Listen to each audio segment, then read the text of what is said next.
folks, welcome back to the Frontier Western Heritage Channel. I'm Todd Kessner here in Tucson, Arizona, and today we're going to take a fairly detailed look at the history of the Henry rifle.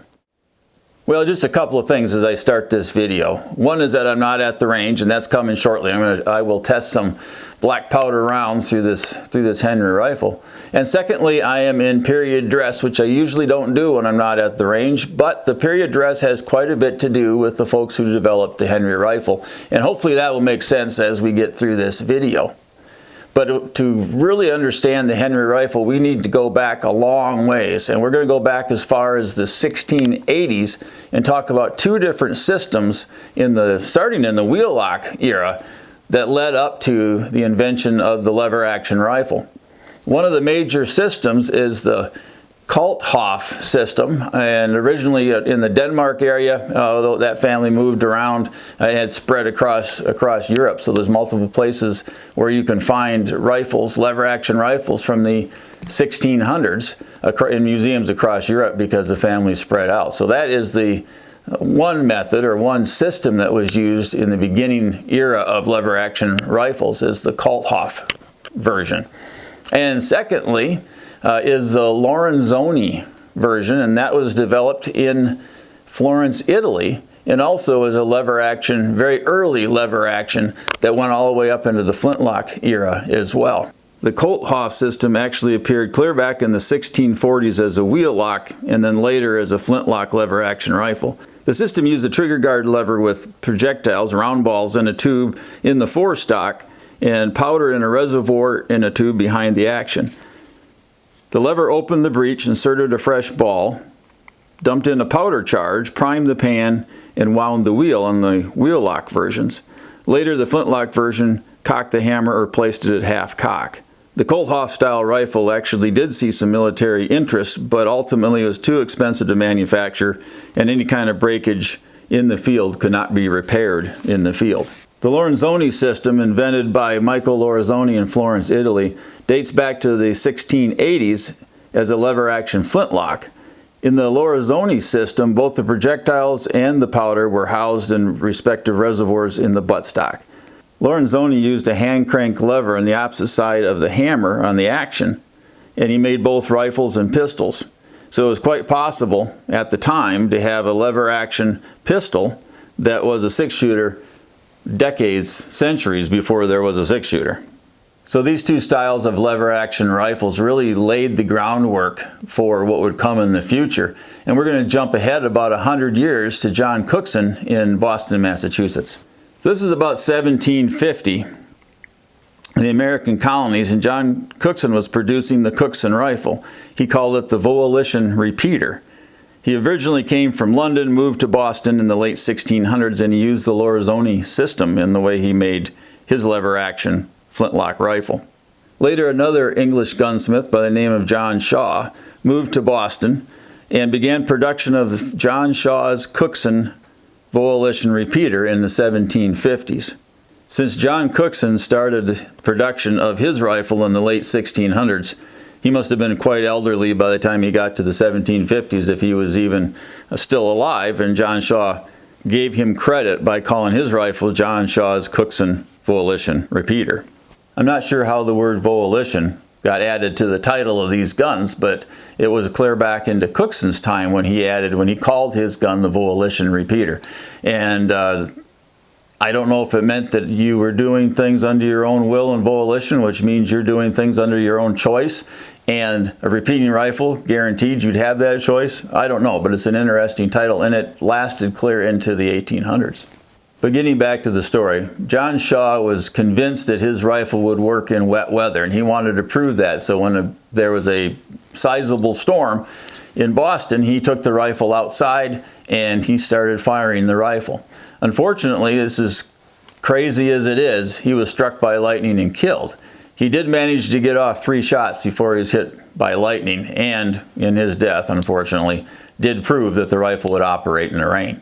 So the story jumps ahead about 100 years or so when Walter Hunt starts experimenting with the lever action rifle and actually develops one in the 1840s. Hunt created numerous inventions that span a wide variety of uses, and many are common even today.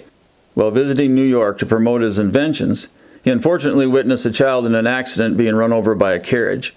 In response, he invented a foot-operated signaling bell that was later used across the country. Hunt's other inventions include a restaurant steam table, a fire engine, a fountain pen, a flax spinner, a street sweeper, a rotary street sweeper, much like what we have today, obviously wheel-driven, a mail sorter, velocipedes, which are basically big-wheeled bicycles, nail-making equipment, self-closing inkwells. He also invented suction cup shoes for performers to walk across the ceiling of the theater. Hunt didn't realize the impact of his inventions, and he sold most of his patent rights very cheaply. Back in the mid-1830s, Hunt actually invented the first usable sewing machine. He made it out of wood, and he sold a few, but he never patented it.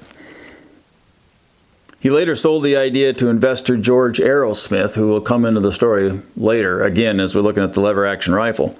But George Arrowsmith found both the patent process and the manufacturing process very expensive and didn't patent the sewing machine either. On top of the expense it would require to manufacture the sewing machine, Hunt's wife and daughter employed 12 seamstresses, and they made corsets in a little cottage industry that was common in almost every community at the time in the United States. It is interesting that Walter Hunt wouldn't pursue the manufacture of the sewing machine under the influence of his wife and daughter, but he would still sell the idea to George Arrowsmith, who could have produced it himself. In 1854, Elias Howe actually submitted a patent application for a very similar sewing machine. Walter Hunt challenged the patent, but was turned down because he had had nearly 20 years to patent his design, and he never did, although he did become recognized as the person who actually did invent the sewing machine. Hunt did patent his invention of the safety pin, but he sold the rights for $400. The purchasing company made millions, and you can see that Hunt, while he was a very creative and genius type guy, was not necessarily fiscally talented. Hunt did patent his invention of a paper collar in 1854, and that brings me back to the outfit that I'm wearing. So if you can imagine what laundry was like in 1854, where you didn't have washing machines, you didn't have spray and wash, it was a laborious task to be able to keep clothes clean. And as you would know, even in today's modern shirts, if you wear a dress shirt, particularly white, you'll notice that the hardest place to keep clean is the collar area. So it's ring around the collar, and that's been a big emphasis of detergent companies and everything. I remember forever advertisements about cleaning up ring around the collar. And so men's shirts had detachable collars. And so you could wash them separately or not wear them at all when you didn't need to. So a less formal outing, I guess you'd say, didn't require a collar. And so a more formal outing would require a collar and a tie. So I'm in a more formal outfit for going out into public. And so if you could take the collar off and leave it at home for just going to town, or you're not going to church, you're not going to a wedding, it just kept that collar clean. So Hunt invented the paper collar and patented that, and it would have taken off. It did take off like crazy, but unfortunately he didn't get this invention done until 1854. And at that time, by that time he passed away and didn't realize all the profits from his collar. So I've got on a cloth version, and if I take my tie off, you'll see the difference. So the banded collar portion, see if I can find where that hook is. There it is. I'm going to take my tie off. It wouldn't be required if I was just going to town to pick up supplies or something. So I wouldn't have that. And I could actually remove my collar and leave that at home as well. And it's got a copper stud through it. This is actually the original copper stud that I found in an antique store, like a whole card of them. It was really kind of cool to find them together. So I can take this collar off and leave it at home if I'm just going to town to get supplies or visiting someone or whatever, but I'm not going to church or a wedding. So there's the front of the collar comes off. You see if I can feel around.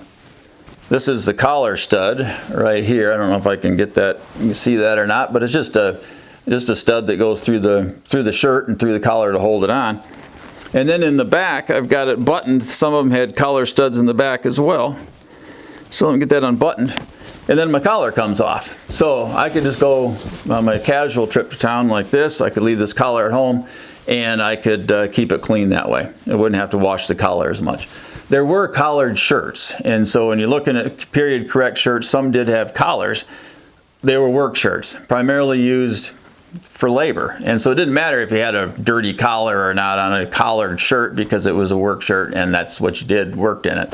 But a more formal shirt would have a detachable collar. So Hunt's invention of the paper collar made this even easier. You could wear your paper collar, which would be relatively stiff, but you could wear it until it was dirty on the one side, and then you could actually fold it over and wear it a few times on the other side until it became dirty on both sides, and then you just threw it out or started a fire with it or whatever you did. But it's interesting timing on the invention of this collar and how it took off in the 1850s, because that ties into Oliver Winchester, and we'll get to that in just a minute. So as you can tell from all the descriptions of Walter Hunt's inventions, he was a very prolific inventor and invented things really from all different areas, useful in different areas of life. But the invention that brings Walter Hunt into the history of the Henry rifle is his invention of the rocket ball. The rocket ball is nothing more than a conical shaped bullet. It's got a hollow base, and unlike other hollow base projectiles, Hunt packed this one full of powder, put a cork wafer over the back with a hole through the center, and I'll put this up on the screen so you can see this better, but this is the back side of the rocket ball, and it's just externally lubricated conical bullet. So the powder was held in by a cork wafer, and the cork wafer had a hole through the center so that the priming charge, or really in this case the cap lock charge, could go down through the channel, into the chamber, through the back of the cork, through that little touch hole, and launch off the rocket ball. It is interesting to me that this is caseless ammunition, something that the military has been striving for a long time, and Walter Hunt invented in 1848. And then put again that label of the rocket ball. Hunt called the rifle that he built to fire the rocket ball the Hunt Volition Repeater. So there's that volition term again, and I'm unsure if that is just a reflection back onto the earlier models that were available, and I know that Hunt would have seen those and built from there, or if volition was just one of those titles that seemed to stick throughout the century. With Hunt's rifle, the movement of ring levers loaded a rocket ball into the chamber, brought it up from the tubular magazine under the barrel, and inserted it into the chamber. Firing required that you place a new percussion cap on the nipple for each individual shot. Hunt only made a couple of prototypes and sold the rights to George Arrowsmith. So here's Arrowsmith again. Arrowsmith turned the rifle building project over to his employee Lewis Jennings. Lewis Jennings was a talented engineer who patented the Jennings rifle in .54 caliber in 1849. So Hunt's now out of this. Jennings is taking the production of the rifle, making improvements, and putting the Jennings rifle on the market with the .54 caliber rocket ball. So as you can tell by the picture on the screen, made the gun resemble a cap lock rifle with a tubular magazine under the barrel. So with the movement of the ring lever, a fresh rocket ball is inserted into the chamber. Like Hunt's, the Jennings rifle requires the placing of a percussion cap with each shot. As like any time in history, inventions are one thing, but manufacturing that invention so it could be widely distributed is quite another. And that has been the kind of the stumbling block for many entrepreneurs, and it was for Walter Hunt, and it was also for George Arrowsmith. So it wasn't long, and George Arrowsmith was looking at this Jennings rifle and trying to bow out so that he could maybe pay back his initial investment, or he just didn't have the ability, didn't have the finances to build a factory around building this rifle. But he sold the idea of Jennings improvements to Cortland Palmer, and Cortland Palmer was a fellow New York City investor who looked at this rifle that Jennings had patented in 1849 and thought, there's a future for the lever action rifle, or at least a self-contained rifle like this that shoots multiple shots. And he decided to pursue it and bought the idea from George Arrowsmith. So Cortland Palmer takes this invention and the improvements and wants to manufacture it, and so he takes it to Robbins and Lawrence in Windsor, Vermont. Robbins and Lawrence at the time had a couple of employees that were going to be very influential in how this rifle ended up coming onto the market. And it was Horace Smith and Daniel Wesson. And you can imagine what happened in the later years as Smith and Wesson got together and invented other firearms. All in all, about 1,000 of the Jennings rifles were manufactured and hit the market from 1850 to 1852. So after seeing some promise with the manufacturing of this lever action rifle, Horace Smith and Daniel Wesson teamed up with Cortland Palmer and started a company, you might have guessed it, Smith & Wesson. In 1854, Smith & Wesson received a patent for the toggle link action, and this is the action that you're going to see in every Winchester all the way through the 1876 Winchester. They were located in Connecticut and manufactured lever-action handguns in .30 and .38 caliber. The racquetball cartridge now also held a fulminant and completely eliminated the use of a percussion cap. So now with the Smith & Wesson, we've got a lever-action firearm that looks remarkably like, or is the immediate ancestor of this Henry rifle, and then the 1866, the 73, all the way up to the 1876 rifle. The thing that I've always been very curious about, and I've never been able to hold and really look at one of those Smith & Wesson handguns that they made, those lever action handguns, and then later, as you'll see here in a minute, lever action rifles as well. But I've always been curious, how in the world did they seal up that gas in the back? Because that's the job of the copper case, or nowadays in the brass case. Other than that, it worked exactly like a cartridge rifle, and the toggle link action, and you raise the carrier block, they call it the carrier block, some people call it the elevator, puts the shell in line with the chamber, and then pull the lever the other way, pushes that shell up into the chamber, and then it's ready to fire. So again, this particular reproduction, Henry shoots a 44-40. But if it was a Smith & Wesson, a very early Smith & Wesson handgun, and that action was exactly the same later in the rifle, I would just have a rocket ball that's now lined up with my chamber. I would pull this lever back closed again, and then the elevator or the carrier block goes back to the bottom to pick up the next rocket ball. This one I would fire, or if I did fire it. So that one goes off. Again, I don't know how you keep the gas from coming out of the back of that, from the bolt, the back of that breech area. Somehow they must have. There's nothing left in here. So when I open up this rifle and I'm expecting to throw out the empty case, well, this is caseless ammunition. This is the rocket ball ammunition. So there is no case. And then you've got a new rocket ball lined up. I close it, drop the hammer, fire that one, eject nothing, pick up another one, put it back into the chamber, and away we go. So the other thing that comes to mind, and really, again, I just haven't had a chance. I've seen a lot of these, and many folks have if you visit any museums, but they don't let you take down the glass and really play with one of these things. But besides holding the gas in the back of the chamber and not allowing that to come into your face, what would happen if the fulminant or the cork wafer or whatever in the back of these rocket balls didn't exit the barrel? I would assume, I know the cork wafer did exit the barrel, and people said, that it fired these things, historical documentation and stuff, that there was nothing left in the barrel, so the cork wafer went out. But these things had a little fulminant in the back and almost in a small metal container. And so I always, wondered how could you guarantee that the back of the cartridge, which gets pushed back towards the bolt face, actually exits the barrel as well with all of this thrust down the barrel? It must just happen because there's nothing I've read that said, and there's not a whole lot of literature on the volcanic handgun, the Smith & Wesson handgun or rifle for that matter, to really tell us if they had any problems with it or not. The biggest problem was the lack of energy. It just you couldn't put enough powder in the back of a hollow base bullet to really give yourself a lot of energy coming out the barrel. And so that's really the downfall of the idea of the rocket ball, but not the downfall of the idea of the lever action. But there's not a whole lot of literature on people who are shooting these, really studying them and evaluating them that I found yet anyway. I'm sure it's out there. It could be out there, and maybe some military trials and things that would have told us, did everything exit the barrel? Was there a problem with getting the gas in your face as you're working the lever and firing a rocket ball that has no case to it? Maybe I'll get to the bottom of that someday, but first of all, we got to get to the next step in the history of the Henry rifle. So as we've seen throughout this story, the challenge to many of these folks and the invention, how to get those inventions on the market and actually make money, that startup is always the part that seems to trip people up. And the same thing happened with Smith & Wesson with Cortland Palmer. And by 1855, they had to restructure the company. But what that also did in 1855 is it allowed the entrance of a new character in this lever action game by the name of Oliver Fisher Winchester.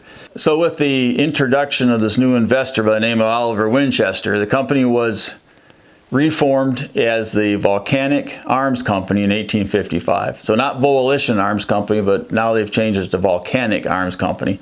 And that took off again in 1855. So if we take a look at Winchester's past accomplishments, this is a whole different kind of person that we've got here. We're not talking about necessarily an inventor, more of an investment capitalist, a guy that has done a lot of different things and seems to have built himself enough money to be able to invest in multiple operations and have enough money to be able to invest in this new lever action firearm company. Winchester started his early adult life by becoming a master carpenter in his early 20s. Then he moved on to opening and operating a men's store. And then most recently he was a manufacturer of mass-produced shirts. And this is in the 1850s. And so if we go back to the 1830s when Hunt didn't want to put his, or his family at least, didn't want to have him put his sewing machine on the market because they feared that it would put seamstresses out of business in the 1830s. Now we go ahead into the 1850s. Winchester is mass producing shirts. The very thing that Hunt's wife and daughter were afraid of is what happened regardless of Hunt's sewing machine invention. People figured out how to mass produce shirts. A mass produced shirt was not for the wealthy, it was for the average people. Anybody that had any stature in the community would have tailored shirts still. It wasn't until we got into the Civil War and we had to outfit 1 million soldiers, the North and then also the South did the same thing. We had to uniform so many of these soldiers that there's no way it could be tailor-made shirts. And so it wasn't until after the Civil War that it became very acceptable to buy a mass-produced shirt rather than having a tailored shirt. But Winchester was already in that business and pretty much tooled up to make mass-produced shirts in the 1850s. The Civil War really spurred that on so that it was more acceptable across society. But again, I do find it interesting that the very thing that Hunt's wife and daughter feared is what Winchester made his money in. And then shortly after that, in 1854, Walter Hunt actually invented the paper collar that would go on the shirts that his wife and daughter never wanted to see mass produced. And so it's just this interweaving of history that just fascinates me. It's not as if history is just a series of random events in isolation. Everything seems to connect to others. These stories intertwine. It's not just rifles, it's clothing. It's not just clothing, it's disposable collars. It's the sewing machine invention. It's the sweatshops that came out of that. It's the conditions that people had to work in, and eventually labor unions and all kinds of things were part of the culture and part of our history. So again, I just get fascinated with how these things seem to work together. So this new company called the Volcanic Arms Company, they now produce both pistols and rifles on the Smith & Wesson style. Again, as we've seen so often in this story, sales were sluggish, and Smith & Wesson at this time decided to move on and really pursue metallic cartridge firearms. So at this point, Winchester was able to buy a majority portion, or at least a large portion of the company, and he moved the company to New Haven, Connecticut, which, if you know anything about Winchester, was there for a long, long time after that. But he started out with this new company called the New Haven Arms Company. So like so many of the other investor-type folks who were involved in this, George Arrowsmith, Cortland Palmer, and now Oliver Winchester, they were, I guess you'd call them venture capitalists, but they were investors, they weren't inventors. And so Winchester had to find a way to really upscale this new invention, change it into something that's going to be more popular with the public, have a little bit more power, be able to really sell well with the public. So again, in Winchester's case, he couldn't make any kind of improvements himself, and so he relied on an employee by the name of Benjamin Tyler Henry. So here we have Henry that steps into what would become the Henry rifle. Benjamin Tyler Henry managed the factory for Winchester, but he'd also been an employee of Robbins and Lawrence back when the Hunt and Jennings rifle were being produced, and had some real good practical experience in this new lever action type firearm. Winchester charged Henry with the task of creating a safe and reliable self-contained cartridge. So what Henry came up with is this 44 caliber cartridge with a copper case. It's rimfire, holds about 26 grains of powder, and has a 216 grain bullet. And again, it's a self-contained cartridge, but it is not a caseless cartridge. The reason being, the limiting factor on these caseless cartridges was how much powder you could put in the back of the bullet. to actually make that rocket ball go out the barrel and have any energy. It had very little. And so the solution to that was, of course, the self-contained cartridge. And this one holds much more powder than you could have ever gotten into a rocket ball at 26 grains of powder. So the volcanic repeater idea was altered in a new rifle to handle this 44 caliber rimfire. And the firing pin is unique in that it strikes on opposite sides of the case. So it's almost like having two firing pins that go forward, almost like a fork that goes forward and strikes the case on opposite sides, and that was to lessen the chances of a misfire. And then as you rack the cartridge, the spent cartridge out, of course it would extract much like what we're used to today, and then you were able to put in a new cartridge. The rifle held 15 rounds in the tubular magazine and then 1 in the chamber, so a lot of folks call it the 16 shooter. The velocity of the 44 rimfire was about 1,200 feet per second. The New Haven Arms Company received a patent in 1860 for this new rifle, and the rifle was ready for market in 1862. Early models had an iron frame and were soon replaced with brass, and a lever locking latch was added after a few thousand rifles came off the line. Well, you would think that a 16-shot repeating rifle would really catch on during the time of the Civil War.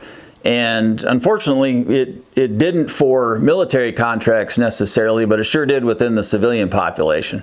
Also with state militias, Kentucky and Missouri in particular bought hundreds of Henry rifles for their state militias during the Civil War.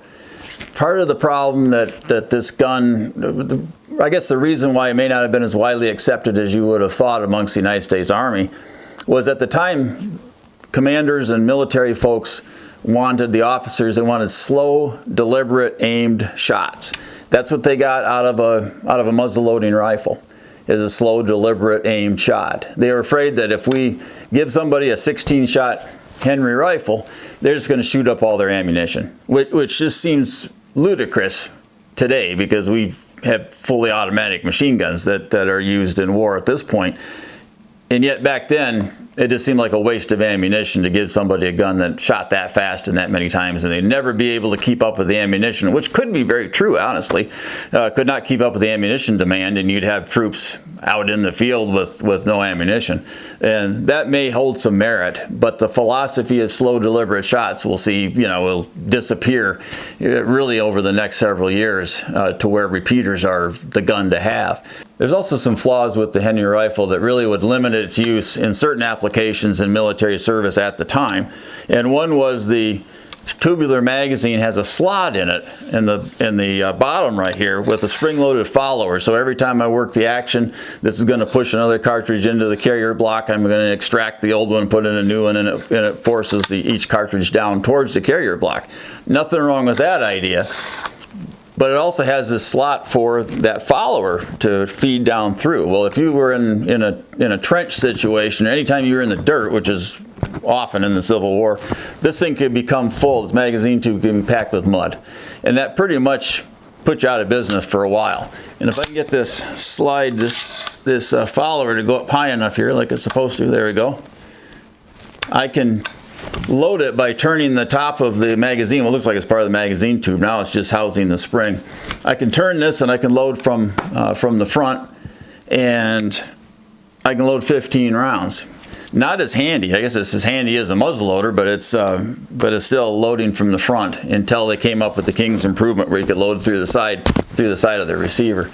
But this magazine tube, remarkably, is part of the barrel. It's not a separate piece.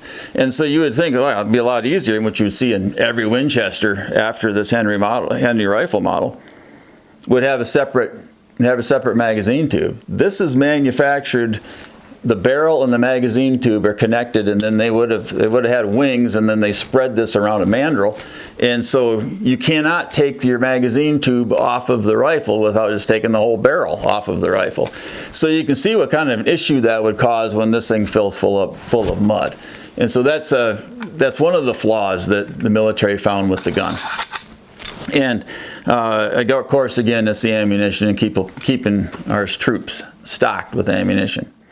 Promoters of the Henry rifle also made some very wild claims, and this is an old ad, and I'll put it up on the screen as well. 60 shots per minute. Most effective weapon in the world. This rifle can be discharged 16 times without loading or taking down from the shoulder, or even losing aim. It is also slung in such a manner that either on horse or on foot it can be instantly used without taking the strap from the shoulder. For a house or sporting arm, it has no equal. Now for a sporting arm, it's a pretty weak cartridge. 44 rimfire is not a strong cartridge for taking down deer, even deer. But it's a sporting arm and has no equal. 44/100 of an inch bore, 24-inch barrel, conical 32 to the pound. Penetration at 100 yards is 8 inches, and that would be in pine boards. 400 yards is 5 inches, and it carries a force sufficient to kill at 1,000 yards. That's starting to get to be a stretch. A resolute man armed with one of these rifles, particularly if on horseback, cannot be captured. The name Henry became so synonymous with this lever-action rifle that the New Haven Arms Company actually changed their name in 1865 to the Henry Repeating Arms Company. So you may be thinking, well, whatever happened to Winchester? How do we get from Henry to Winchester? Because we know the 1866 Winchester holds the Winchester name.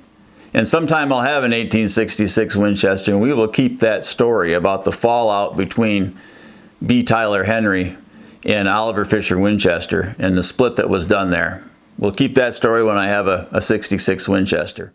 Well, I hope you've enjoyed this video. I know I threw a lot of information out at you, but hopefully it's some things that you didn't know, some stories you hadn't heard, and would love to hear in the comments what you know about the Henry rifle as well. Our next video will be out at the gun range, no more in the house stuff. I just wanted to get some of this information presented here. I can't imagine trying to present all of this stuff from a bench out in the range, out on the range, as far as the history of the Henry goes. But we'll go out in the range soon. I've got all the equipment I need to build some black powder 4440 cartridges. We will test those cartridges and see what we can get for accuracy and that sort of thing. But I hope you enjoyed the video, and if you did, please hit that thumbs up button. That helps tremendously. And also don't forget to subscribe. And again, for this time as well, I just want to thank you for coming.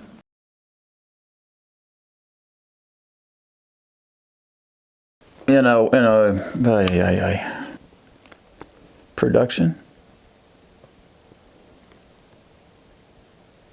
creation, development. And obviously, and that's a stupid way to start that.